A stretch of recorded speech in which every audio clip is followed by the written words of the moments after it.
Same colour দিল। এটা একটা 4 সেট কন্টেনার।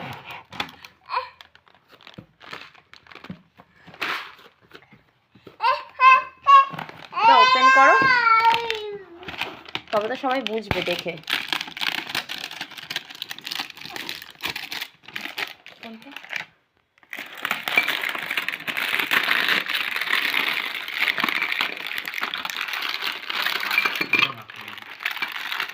ঠিক আছে, দেখো এই যে এই একটা করে, এতে মশলা, খাবার, ছোট ছোট বাদাম সব কিছু রাখা যায়। আর এটাও হ্যান্ডেল। কাপটা খোলো তো। নিয়েছি কাপ, কফি মাগ। এটা আমার হাজবেন্ডের খাওয়ার জন্য। এই দুটো মাত্র 60 টাকা। আর এইটা নিয়েছে মাত্র 99। আর তার সাথে একটা চাল 1 কেজি ফ্রি।